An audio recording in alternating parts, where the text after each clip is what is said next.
성경 봉독 드리겠습니다. 고린도전서 3장 1절에서 3절 말씀입니다. 형제들아, 내가 신령한 자들을 대함과 같이 너희에게 말할 수 없어서 육신에 속한 자, 곧 그리스도 안에서 어린 아이들을 대함과 같이 하노라. 내가 너희를 젖으로 먹이고 밥으로 아니하였노니 이는 너희가 감당하지 못하였음이거니와 지금도 못하리라. 너희는 아직도 육신에 속한 자로다. 너희 가운데 시기와 분쟁이 있으니 어찌 육신에 속하여 사람을 따라 행함이 아니리요. 아멘. 할렐루야. 하나님의 은혜가 여러분의 마음속에 이 시간 풍성히 임하시기를 주님의 이름으로 축원합니다. 축원합니다. 옆에 분 축복하시겠습니다. 당신 때문에 살맛 납니다.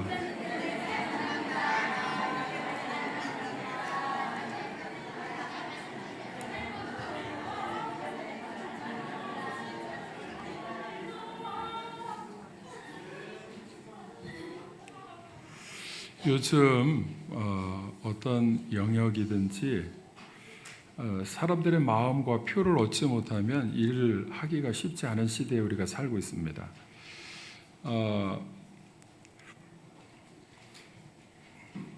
우리도요, 저도 그렇습니다.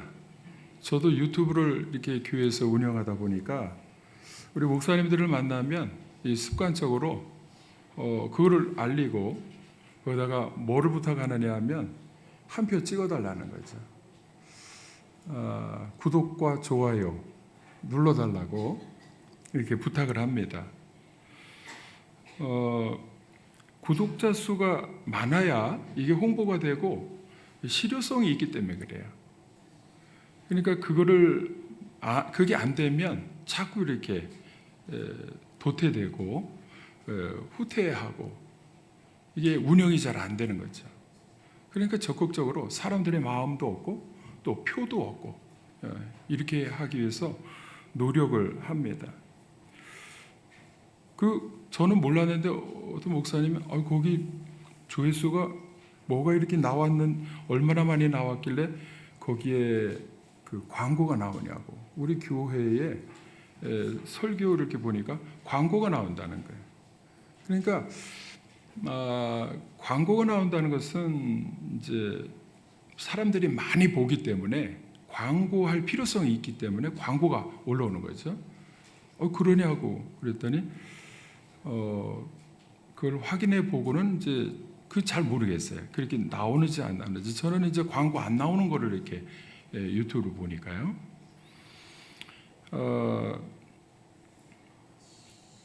사람들이 많이 표를 주고 또 마음을 얻으면 어떤 일이 일어나느냐 하면 그것이 돈이 된다는 거예요.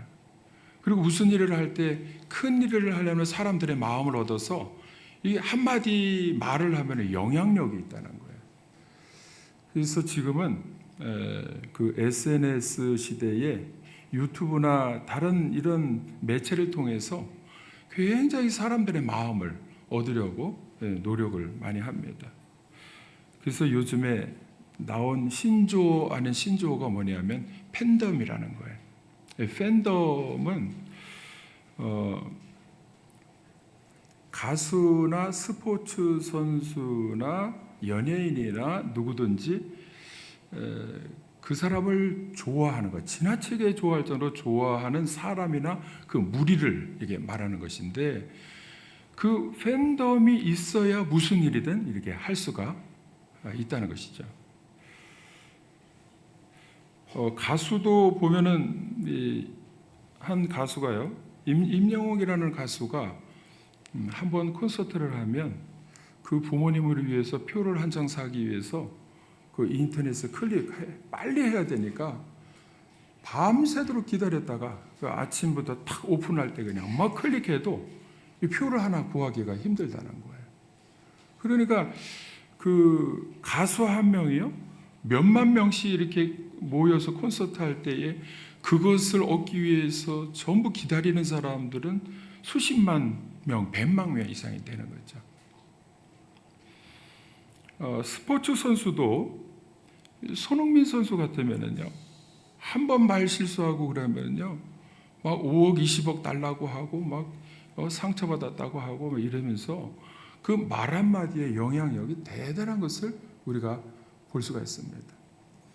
배우도 마동석이라고 하는 배우는요, 항상 나왔다 그러면 영화가 인기가 있으니까 마블리라고 해가지고 그 마동석이 광고에 한번 나왔다, 손흥민 선수가 한번 나왔다 그러면 그 팬들 때문에 인기가 있으니까 인지도가 있고 그러니까 15초 광고, 보통 광고가 15초인데요. 15초 나오는데 광고 이 출연료를 얼마나 받느냐? 15억을 받아요. 15억. 그럼 1초에 1억씩 받는 거예요. 유튜브도 100만 이상 조회수가 올라가면은 100만 원에서 500만 원, 500 몇십만 원 이렇게 계산적으로 나온다는 거예요. 그러니까 이렇게 어떻게 유튜브에서 알려가지고서 사람들의 마음을 얻으면 조회수 많이 올라가고 이러면 그게 돈이 되는 거예요. 이러한 현상이 요즘에 아주 너무 두드러지게, 우리 어릴 때는 이 SNS, 핸드폰 이런 게 없었기 때문에 이 영향력이라고 하는 것이 TV를 통해서 영향력을 끼칠 때 그것이 지금보다는 조금 미미했습니다. 그런데 지금은 이 유튜브, 핸드폰을 통해서 순식간에 이게 퍼지니까 영향력이 너무나 파급 효과가 대단하고 순식간에 일어나기도 하고, 그러니까 이것을 어디에다가 이용하느냐? 정치에도 이용을 하는 거예요. 그래서 정치도 팬덤 정치가 지금 유행을 합니다. 그러니까 사람들이 하나 한번 좋아하기 시작하면 그 사람에게 집중하는 효과가 있어요. 또 다른 사람은, 우리나라는 특히나 1등을 좋아하지 2등을 좋아하지 않습니다. 그러니까 2등은 다 소용없어. 1등만 집중해서 사람들이 좋아하니까 1등의 자리에 한번 올라가면 그 사람을 좋아하는 팬덤이 생기니까 이게 보통 문제가 아닌 거예요.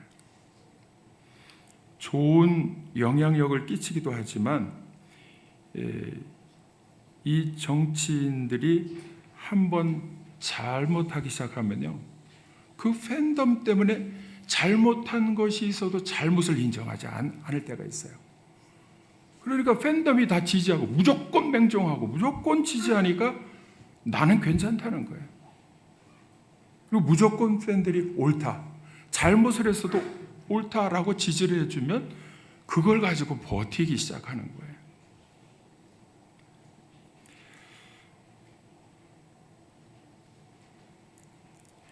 정치인이든지 스포츠 선수든지 아니면 가수든지 어떤 면에 있어서 이것이 좋은 선한 영향력을 끼칠 수도 있는데, 만약에 자기가 잘못한 것이 있을 때에 이것이 막 법적인 분쟁이 일어나고 막 이렇게 될 때에 어떠한 반응이 일어나느냐 하면 두 가지입니다. 하나는 팬덤을 가지고 무조건 나는 버티는 사람이고, 하나는 하나님이 주신 양심에 따라서 내가 잘못했습니다 하고 물러나는 사람이 있어요. 하나님이 주신 양심 앞에서는요, 사실은 누구든지 다 부딪힘이 있습니다. 그래서 그 부딪힘 때문에 내가 사람들이 아무리 나를 좋아한다 해도 하나님이 주신 양심에 따라서 나는 삶의 기준이 있다. 그게 진리인데 그것에 비추어서 내가 잘못한 것이 내 양심에 부딪히면 나는 물러나겠다. 이게 바로 하나님이 주신 양심 선언이죠. 제가 이 말씀을 드리는 이유는 뭐냐면, 교회에도 이런 일이 있다는 거예요. 고린도 교회에 팬덤 싸움이 있었어요.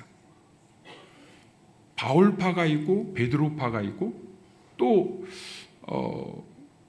아볼로파가 있었어요.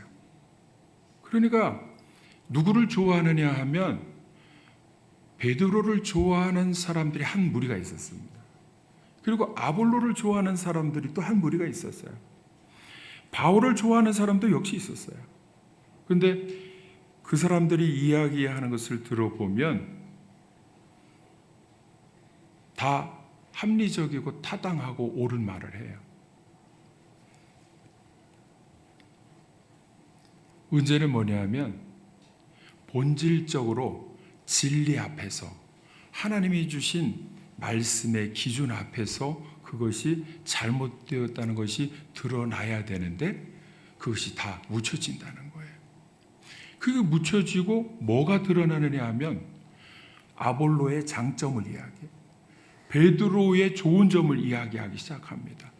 신앙적으로 베드로는 어떤 사람이냐?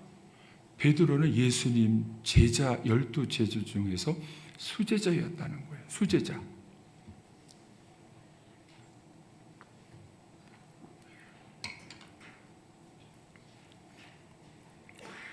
여러분 잘 모르시는 이야기가 뭐냐면 12제자 중에서 결혼한 딱 한 사람이 있는데 베드로였습니다. 베드로가 예수님을 만났을 때 나를 따라오너라, 내가 너로 사람을 낚는 어부가 되게 하겠다. 그럴 때 아내를 버리고 예수님을 따른 사람이에요. 근데 아내를 끝까지 버렸느냐? 그게 아니고요. 예수님이 돌아가시고 부활하시고 승천하신 이후에는 다시 아내하고 선교하는 일에 부부가 힘을 합쳐서 협력해가지고 선교했는데 그 베드로의 제자인 클레멘트라고 하는 사람이 쓴 그 기록을 보니까 둘이서 끝까지 함께 선교하고 전도하다가 둘이 같이 순교를 했다는 거예요. 그러니까 이러한 삶을 볼 때에 나중에 고린도 교회나 어느 교회든지 이러한 사실, 예수님의 제자가 누구냐? 12제자. 수제자가 누구냐? 베드로. 베드로가 어떤 삶을 살았느냐? 너무나 결혼했음에도 불구하고 둘이서 힘을 합쳐가지고 선교하다가 순교까지 한 사람, 그 부부의 모델, 신앙적인 모델을 보여준 사람이 베드로였다. 그리고 베드로는 옆에서 항상 예수님의 말씀을 듣고 직접적인 복음을 듣고 훈련받은 사람이다. 이러면요, 베드로를 안 좋아하지 않을 수가 없어요. 베드로보다 예수님을 잘 아는 사람이 없었던 것이죠. 그래서 베드로가 전한 복음이 제일 신뢰할 만하다, 이렇게 주장을 합니다. 베드로파, 베드로를 따르는 팬덤이 그렇게 말하는 것이죠. 그래서 바울은 예수님의 12제자 중에 없었지 않느냐. 이 바울을 주장하는 사람, 바울을 따르는 사람들을 보면 그렇게 이제 막 공격을 이렇게 합니다. 그런데 아볼로를 좋아하는 사람들은요, 아볼로의 팬덤이 있어요. 따르는 사람들이 있어요. 그러니까 아볼로는요, 누구보다도 말을 잘해. 말을 너무나 잘하니까 어느 정도로 잘하느냐 하면, 유대인들이 율법에 있어서는 어릴 때부터 계속해서 율법을 암기하고 율법대로 살려고 하고 이러기 때문에 율법주의자라는 소리를 들어야 제일 칭찬인 것으로 여기는 사람들인데, 이거를 한번 어릴 때부터 지금까지 자라오는 동안에 율법에 대해서는 달달달 외우고 박식하다가는 사람들을 고치려고 하면 이거는 뭐 천지가 뒤집어져도 이 사고방식 자체로 고치기가 힘든 거예요. 근데 아볼로도 역시 구약에 있어서는 성경에 능통한 사람인데, 예수님을 알고 나서는 예수 그리스도의 복음을 전하기 시작하면요, 구약의 이런 말씀 구절구절을 예를 들어서 바로 이 예언자 선지자가 말한 메시아 구원자가 바로 예수님입니다 하고 이렇게 설명을 하면 사람들이요 다 듣고 있다가 고개를 끄덕끄덕하고 예수님을 믿기 시작하는 거예요. 얼마나 논리적으로 설명을 잘하는지 아볼로의 말을 들으면 예수님 믿는 사람들이 막 생겨나는 거예요. 그러니까 바울파 쪽에서는 그러나 아볼로를 뭐라고 하느냐면, 아니 요한의 세례만 알잖아, 요한의 회개 세례만 알지 성령 세례는 모르잖아, 이렇게 또 공격을 해요. 그러니까 너무나 좋은 것을 합리적이고 논리적이고 타당하게 설명을 할 때 이쪽에서는 또 다른 약점을 가지고 공격을 서로가 하면서, 문제는 뭐냐 하면 분쟁이 일어나서 싸운다는 거예요. 바울파는요, 바울을 좋아하는 사람들은 뭐 말로 표현할 거 없어요. 바울은 뭐 못생기고 키도 작고 대머리고 뭐 여러 가지 약점이 있습니다. 그럼에도 불구하고 그가 받은 성령 체험, 예수님을 만났던 체험은 이 바울도 아버지 어머니가 유대인이고 헬라인이고 그렇기 때문에 로마 시민권을 가지고 유대인의 정체성을 가지고 이거 자기가 가말리엘 문화에서 모든 학문을 배웠기 때문에 헬라어, 히브리어 능통하지 어디 가서든지 복음을 전할 때 논리적으로 박식하니까 이 아레오파고 언덕에서 그리스 철학자들과 얘기해도 얼마나 눈높이 수준에 맞춰서 복음을 잘 전하는지요. 기가 막힌 거예요. 그러니까 바울을 한번 만났다면 예수님을 철학자들도 박사들도 예수님을 믿는 거예요.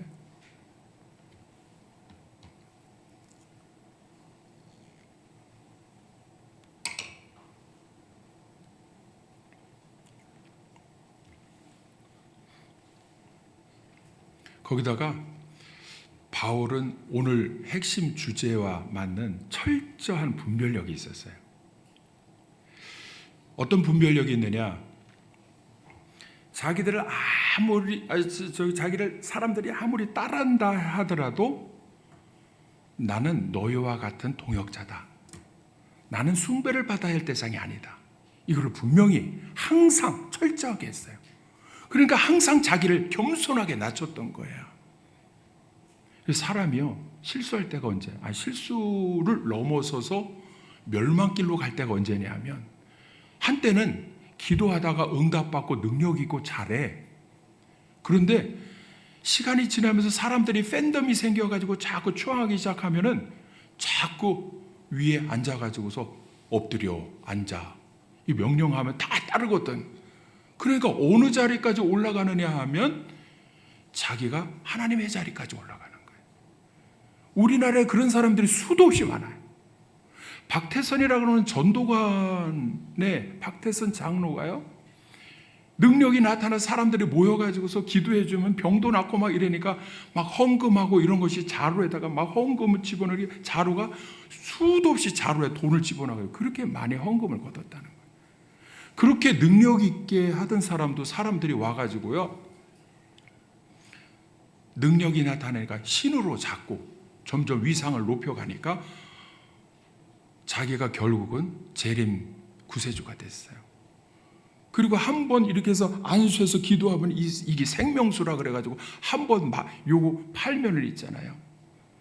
생명의 물이라 그래가지고서 한 번 팔면 요거 한 번 마시면 온갖 질병이 싹 낫는다 그래가지고 돈을 얼마나 많이 걷어넣지 몰라요.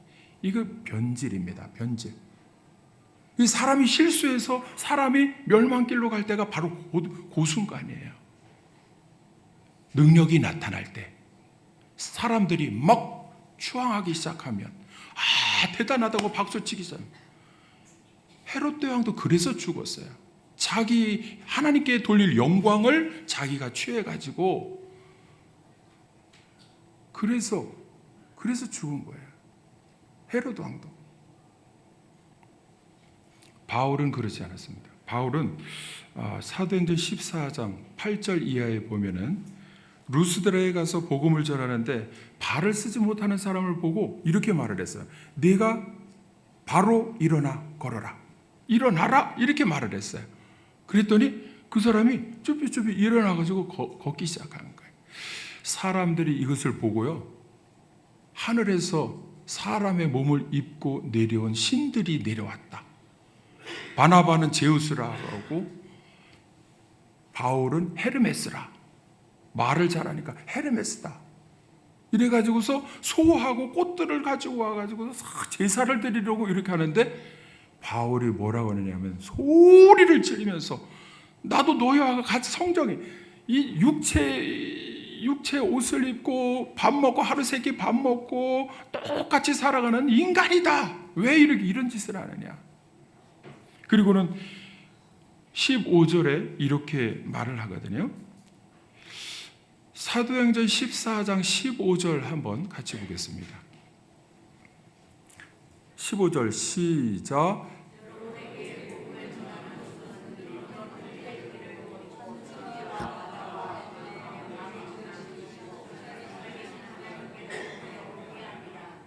그러니까 옷을 찢고 소리를 지르면서 뭐라고 하냐면, 여러분에게 복음을 내가 전하는 것은 이런 헛된 일, 이렇게 우상 숭배하고 하나님을 섬기지 않고 다른 데 자꾸 마음을 두고 이렇게 하는 것을 하지 않게 하기 위해서,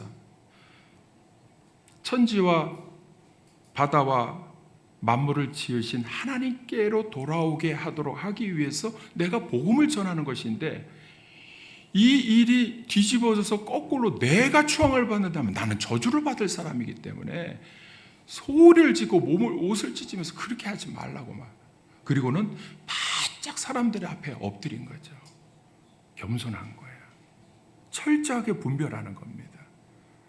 우리나라의 여러 사람들이요, 능력이 나타날 때, 하나님이 쓰시는 종으로 부름받아 쓰임을 받을 때의 능력이 나타나는 것은 어쩔 수 없는 현상이에요.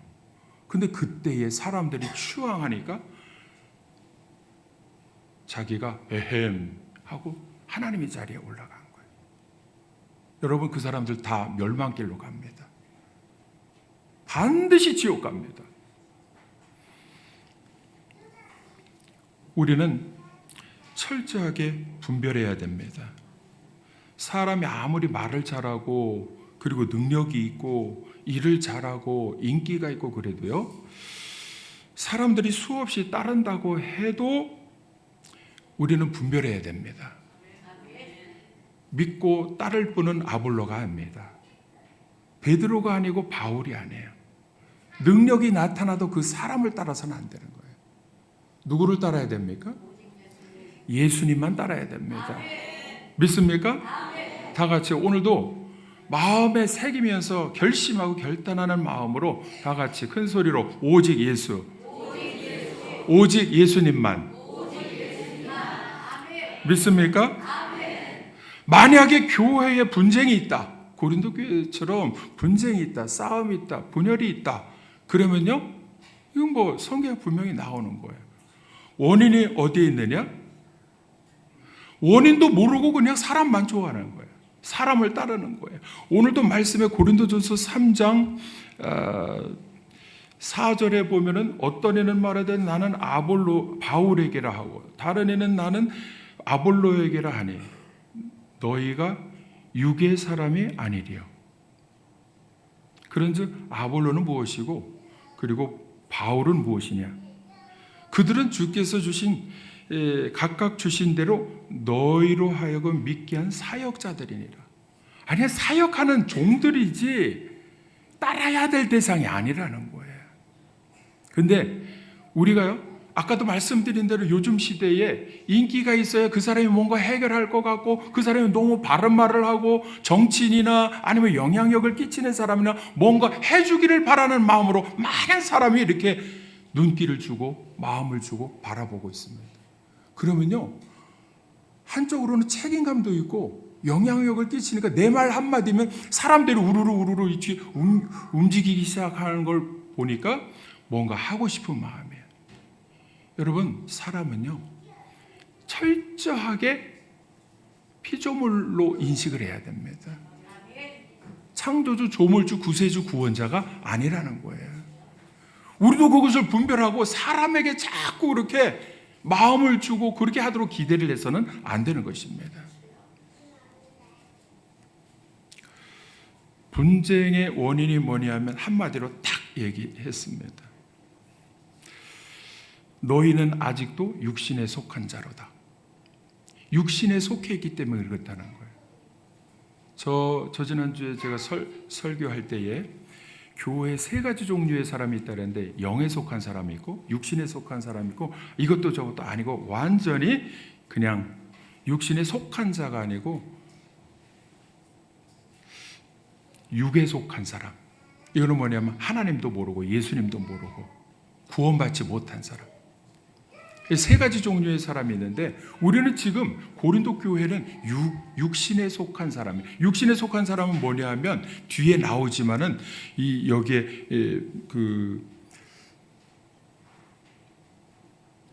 각 사람의 공적이 나타날 터인데 그날의 공적을 밝히리니. 근데 이 불이 다 타서 없어지면은 육신에 속한 사람은 어떻게 되느냐? 이렇게 분별하지 못하고 자꾸 육신에 속해가지고 예수님이 드러나야 되는데 사람이 드러나고 이렇게 되면 어떻게 되느냐? 분쟁하고 그러다가 구원을 받긴 받는데 부끄러운 구원을 받는다는 거예요. 여기에 누구든지 그 공적이 불타면 해를 받으리니 그러나 자신은 구원을 받되 불 가운데서 받은 것 같으리라. 구원을 받긴 받는데 어떻게 되느냐? 불 가운데서. 부끄러운 구원이라는 거예요. 여러분, 분별을 해야 됩니다. 우리가 지금 누구를 따르고 있는가 분별을 해야 됩니다. 마음을 어디에다 두고 있는가, 우리의 신앙생활에 지금 마음을 어디에 쏟고 있는가 분별해야 됩니다. 그것이 사람이라면은요, 회개하고 기도해야 돼요. 기도하고 나는 오직 주님만 따르겠습니다. 다시 결단해야 됩니다. 때로는 사람이 아니고 물질, 돈일 수도 있어요. 아니면 인기나 다른 것일 수도 있어요. 자기가 바라는 꿈과 다른 것일 수도 있습니다. 근데 그것이 온전히 오늘 말씀에 보면 이 분쟁이 있고 문제가 있을 때에 어떻게 해결해야 되느냐? 다시 한번 정리하고 내가 누구에게 속해 있는가 그것을 확인을 해야 된다는 거예요. 이단의 정명석이요. 제가 교리를 배워보니까 거기에 핵심 교리가 뭐냐면 비유풀인데요. 비유를 이렇게 봅니다. 구름은 사람이다. 근데 구름이 어디서 나오냐면 마태복음 24장 30절에 나오는데 한번 확인을 해보겠습니다. 마태복음 24장 30절 같이 한번 읽어보겠습니다. 시작.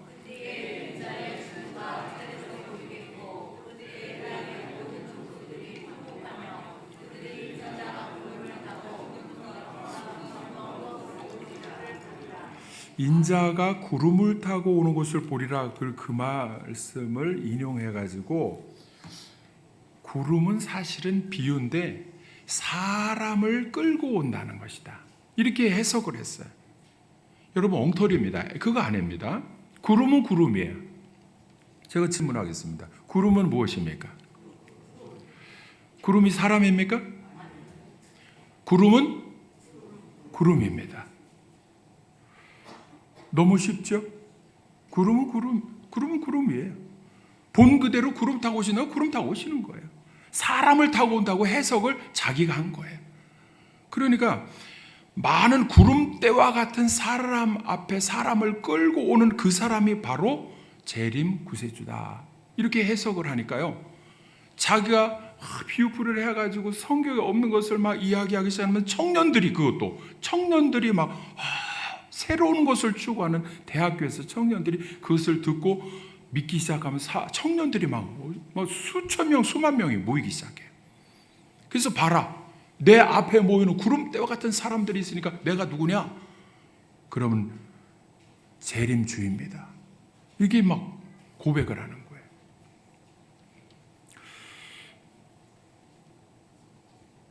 여러분, 정명석이 구원자입니까?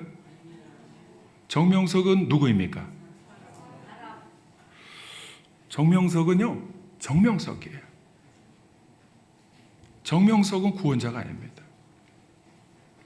그러니까 분별해야 되는데 복음 진리를 전할 때 말을 아볼로처럼 잘하면 사람들이 많이 따를 수가 있는데 많이 따른다고 해서 자기가 막 추앙을 받으면서 재림 구세주로 올라가는 그 유혹에 누구든지 노출될 수가 있어요.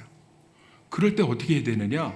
아까 말씀드린 대로 바울처럼 옷을 찢고 소리를 지르면서 내가 추앙을 받으면 나 저주를 받아. 나 그렇게 나를 우상으로 만들지 말라. 이렇게 소리치고 외쳐 이 마귀의 유혹을 뿌리쳐야 되는 것입니다. 모든 이단 교주들이 그렇게 시작을 했거든요.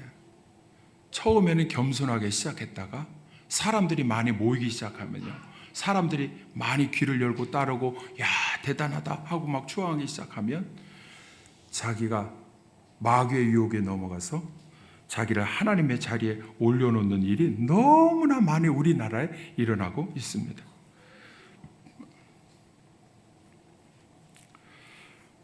이 사람을 따를 때에 정명석을 따르는 사람하고 이만희를 따르는 사람하고 또 박태선을 따르는 사람하고 사람을 안상홍 따르고 장길자를 따르고 따르는 사람들이 많은데 이쪽에서 이쪽 교리 갖다가 이렇게 얘기를 하면 이쪽은 이쪽 틀렸다고 얘기를 해요. 이쪽은 이쪽을 공격을 해요. 바울파가 아볼로파를 공격, 바울은 성령 세례도 모르잖아 이렇게 공격하듯이 이쪽에서 이쪽 교리를 공격하고 서로가 싸웁니다. 이게 서로가 안 맞아요. 그리고는 철저하게 자기가 믿고 따르는 그 길이 옳다고 주장을 해요. 그럼 문제는 무엇이냐? 마귀의 유혹에 빠진 사람들을 보면 무엇이 문제냐 하면 거기에는 예수가 없는 거예요. 예수님이 빠져 있어요. 마귀는 항상 옳은 것처럼 해가지고 공격할 때에 유혹으로 이끌고 들어가는 것이 뭐냐면 본질을 내려놓고 비본질적인 것 가지고 대단하게 보이는 것처럼 만들고 그것 가지고 싸우게 만들어요. 아볼로가 말 잘하는 게 그게 무슨 진리가 있습니까? 거기에 말 잘한다고 생명과 구원의 길이 있습니까? 말 잘하는 것은 말 잘하는 거예요. 베드로가 부부가 선교하면서 순교하기까지 한 것은 존경할 만한 거예요. 그리고 정말로 정말 귀감이 될 만한 일이에요. 그러나 따라가야 할 대상은 아닙니다. 따라야 할 대상은 누구냐? 오직 예수님밖에 없습니다. 믿습니까? 마귀는 항상 본질에서 벗어나서 비본질적인 것을 붙들고 싸우도록 만드는 것이 마귀의 전략입니다. 만약에 교회가 자꾸 이파저파, 우리 교회는 우리 교회가 그렇다는 게 아니고 교회가 자꾸 이렇게 나뉘어서 싸울 때에 마귀의 유혹에 넘어가서 자꾸 자기가 옳다고 주장하면서 요즘 교회 많은 교회들이 서울의 큰 교회와 많은 교회들이 이런 모습을 자꾸 기독교 방송을 통해서 듣기도 하고 너무나 마음이 아프니까 제가 예방주사를 놓는 거예요. 우리는 본질적인 것을 가지고 싸워야 됩니다. 본질적인 것은 무엇이냐? 우리가 예배를 어떻게 드려야 될까? 그리고 예배를 어떻게 드려야 하나님이 기뻐하실까? 전도를 어떻게 해야 잘 열매를 맺을 수 있을까? 기도를 어떻게 해야 하나님이 응답하실까? 말씀 공부를 어떻게 하고 말씀을 어떻게 묵상해야 될까? 이 본질적인 것들이 너무나 많아요. 그런데 신기하고 놀랍게 분쟁하고 싸우는 사람들을 보면은 본질적인 게 아니고 비본질적인 거 가지고 자기가 옳다고 하고, 근데 자기가 옳다고 할 때에 사용하는 무기는 뭐냐 하면은 비난과 정죄.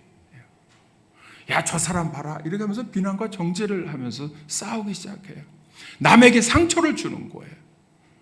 그래서 상처를 한마디 말만 해도요, 상처받아서 교회 나오기 싫을 정도로 한마디면요, 마귀가 쓰는 용어를 딱 쓰면은요, 상처받아서 교회 나오기도 싫은 거예요. 우리 교회는 지금 분열이 없다고 봅니다. 분열 있습니까? 없습니까? 그런데 어느 교회든지 평안하고 행복하고 감사가 넘치고 그래도 속으로 들어가 보면 개인적으로도요, 자꾸 마귀가 주는 유혹에 빠져가지고 자기가 옳다고 하는 주장을 한마디 툭툭 하면서 다른 사람에게 상처 주는 사람들이 있어요. 이게 보통 문제가 아닌 거예요. 우리는 파당은 없는데요, 이게 개인적으로 보면은요, 자기가 옳다고 주장하는 것을 가지고 말을 한마디 툭 하면 다른 사람이 문제는 뭐냐면 상처받는다는 것을 그것 자체도 모르고 있다는 거예요. 그리고 자기는 의로운 것처럼 착각을 하는 것이죠. 자기의 그럴 때 말하는 한마디를 보면은 자기의 의가 드러나는 의, 자기의 옳다고 하는 거, 생각과 자기의 행위와 이런 거, 나는 그래도 이렇게 했지 않느냐 라는 생각의 기준을 가지고 그 사람은 어떻고 저떻고 이렇게 비난과 정죄를 할 때에 하나님이 너무 속상하게 하신다는 것도 몰라. 그러니까 보통 문제가 아닌 거예요. 마귀의 유혹에 이만이나 아니면 정명석이나 이런 사람들만 넘어가서 많은 사람을 지옥길로 이끌고 가느냐? 그거 아니에요. 지금도 우리 교회 내에서, 아니 우리 교회뿐만 아니라 어느 교회든지 마귀의 유혹과 역사는 어디든지 다 있습니다. 그러니까 고린도 교회는 분명히 드러나서 자기의 의를 드러내면서 이렇게 싸운다고 볼 수도 있지만, 여러분 알게 모르게 우리의 삶 가운데 내가 의로운 것처럼 나는 이 정도 하면 그래도 인정받지 않느냐라고 생각을 하고 한마디 다른 사람에 대해서 이야기할 때 다른 사람이 너무나 충격적으로 상처를 받는다는 사실을 모르고 지낸다는 거예요.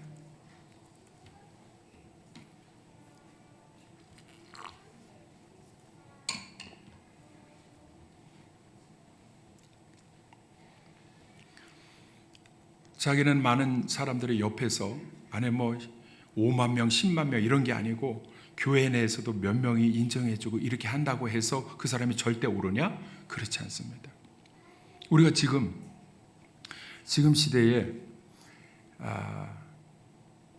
무엇으로 하나가 되어야 되느냐? 예수님으로 하나가 되어야 됩니다. 성령으로 하나가 되어야 됩니다. 하나 되면 나타나는 현상들이 있어요. 전도의 열매를 맺습니다. 만약에 전도의 열매를 맺지 못하고 하나님 앞에 쓰임받고 영광 돌리는 일을 하지 못한다면요, 알게 모르게 문제가 이렇게 문제가 깔려 있는 것이죠.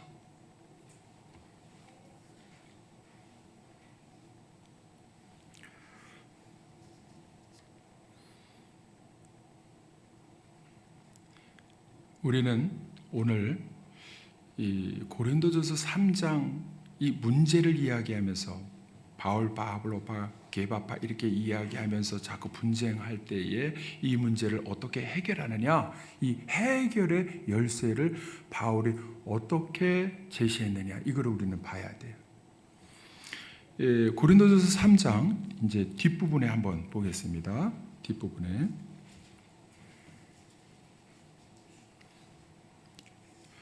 21절 한번 보겠습니다. 21절 같이 한번 읽어보겠습니다.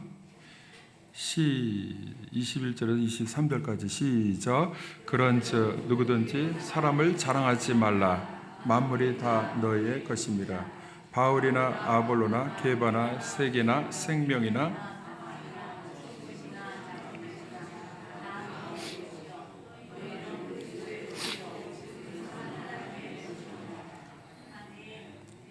누구든지 사람을 자랑하지 말라 그랬거든요. 이 사람은 누구를 말하느냐 하면 바울이나 아볼로나 게바나 사람이 이분이 말이야 이렇게 자랑하지 말라는 거건데, 우리는 거기서 한 걸음 더 나아가서 사람을 자랑하지 말라 때 나를 자랑하지 말라는 거예요. 믿습니까? 여러분, 나를 드러내면서 나를 자랑하기 시작하면 어떻게 되느냐? 다른 사람이 상처받는 거예요. 나는 옳다고 생각하고 자기 의를 드러낼 때에 은근히 어떤 예를 들든지 다른 사람이 상처받는 것은 어떤 일이냐? 자기 의를 드러내는 거예요. 자기 말이 옳다는 거예요. 여러분, 우리 교회에서 신앙생활 할 때에 바울이 이렇게 그 분쟁이 있다는 것을 보니까, 분쟁은 뭐냐면 서로가 옳다고 서로가 싸우는 거거든요. 근데 제일 큰 문제는 뭐냐면, 아우 저 사람은 보통 문제가 아니야 이렇게 생각을 하는데, 근데 문제는 뭐냐면 자기도 그렇게 하고 있다는 걸 모른다는 거예요. 자기도 보통 문제가 아니라고. 목사님이 보면은요, 너나 다 똑같이 문제가 있는데 자기는 뭐 대단한 것처럼 얘기를 해요. 여러분, 어릴 때부터 저는 하나님 앞에 언제 이것이 드러나느냐, 내 의가 드러나고 내가 잘못한 것이 드러날 때는요, 하나님 앞에 회개하면서 막 기도할 때, 아하, 내가 잘못한 거구나. 내가 죄인입니다. 바울처럼 내가 죄인 중에 계수였습니다 하고 기도하기 시작하면 성령께서 말씀을 통해서 깨닫게 해주실 때, 아, 내가 잘못한 거구나. 내가 죄인이구나. 내가 하나님 앞에 하지 않아야 할 짓을 했구나. 내가 해야 할 것을 안 했구나.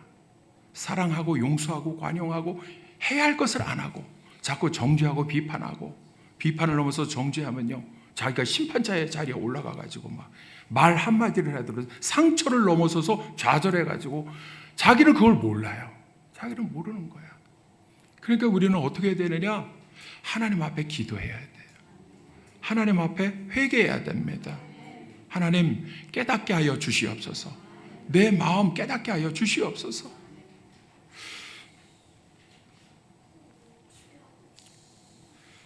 오늘 마지막에 21절에 누구든지 사람을 자랑하지 말라. 누구든지 사람을 자랑하지 말라. 그리고서는 그 다음에 나오는 말이 뭐냐면 만물이 다 너희 것임이라 그랬어요. 아, 이게 웬 말이에요? 만물이 다 너희 것이라는 거예요. 왜 너희 것이라고 했느냐면 있잖아요. 너희라고 하는 그 대명사는, 너희는 뭐냐면 앞에 16절에 너희는 너희가 하나님의 성전인 것과 하나님의 성령이 너희 안에 계시는 것을 알지 못하느냐, 이렇게 해서 너희를 지칭할 때 무엇으로 말씀을 했느냐면 너희는 예수님을 구세주로 믿을 때 같이 함께 모여서 교회를 이룬 교회 공동체라는 거예요. 그러니까 이거는 사람을 자랑하지 말라. 아볼로나 이게 다 거기에 속한 것이 아니라, 그 사람을 따라야 될 것이 아니라 너희에게 속하였다. 아볼로나도 다 너희에게 속하였다는 것은 예수님을 믿는 믿음의 공동체, 교회에 속한 것이다라는 거예요. 교회에 속한 사역자들이에요. 교회에 속한 봉사자들입니다. 형제들입니다. 그러니까 너희는 할 때에 교회 공동체를 말하는 것입니다. 그러니까 뒤에 나오는 말씀도 바울이나 아볼로나 게바나 세계나 생명이나 사마나 지금 것이나 장래 것이나 다 너희의 것이요 할 때 이 모든 것이 교회에 속한 것이요, 교회 동역자들이요, 사람 개인에게 속한 것이 아니라 사람을 따르면 안 된다는 것입니다. 그리고는 중요한 거 23절에 다 같이 너희는 그리스도의 것이요. 자, 보세요. 너희는 할 때 이 교회 공동체를 말하는데 이 모든 교회 공동체가 누구에게 속했다고요? 예수님께 속했다는 거예요. 예수님께. 그러니까 보세요. 나는 아볼로에게 속했고 베드로에게 속했고, 그래서 이 사람이 너무나 좋아가지고 이거 봐라, 얼마나 잘생기고 얼마나 지혜가 있고 말을 잘하고, 이거 말하면 안 된다는 거예요. 결국은 우리는 같은 동역자들로서 누구에게 속해 있느냐? 예수님께 속해 있다는 거예요. 그러니까 반드시 우리가 항상 말을 할 때에, 아니면 우리가 일을 할 때에 확인해야 될 것은 뭐냐면, 이 일이 예수님이 좋아하실까? 이 말은 그 사람이 기뻐, 그 사람을 칭찬하고 그 사람을 좋아하고 따른다고 표현을 하면 그 사람이 좋아하는 것이 아니라 예수님이 좋아하실까? 이거를 생각해야 됩니다. 그 확인하기 시작하면 분별력이 생깁니다. 그렇기 때문에 저는요, 요즘에 정치도 그렇고 모든 면에 있어서 보면은 우리 믿는 사람들은 분별력을 가져야 됩니다. 예수님이 기뻐하실까를 생각해야 돼요. 왜? 예수님께 속해 있기 때문에 그렇습니다. 믿습니까? 이거를 기도하면서 성령께서 깨닫게 해 주실 때에 우리가 예수님께 속해 있는가, 이거를 확인하면은요, 그 다음부터는 당당하고 자신 있게 말하고 행동을 할 수가 있습니다. 우리는 오직 주님만 자랑하기를 원합니다. 예수님만 따르기를 원합니다. 그런 분쟁이 일어날 수가 없습니다. 그리고 상처를 주지 않을 수가 있습니다. 내가 하는 말이 주님이 기뻐하시는 말이라면요, 반드시 용서하고 사람을 살리는 말이 내 입에서 나가게 됩니다.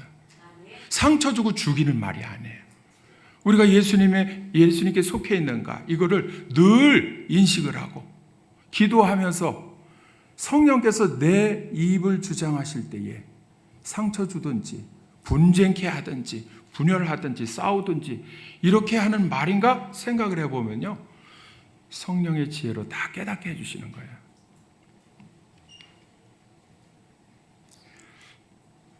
분쟁이 없는 교회, 그리고 오직 주님만 따르고 주님만 자랑하는 교회, 우리 오송교회 되기를 주님의 이름으로 축원합니다.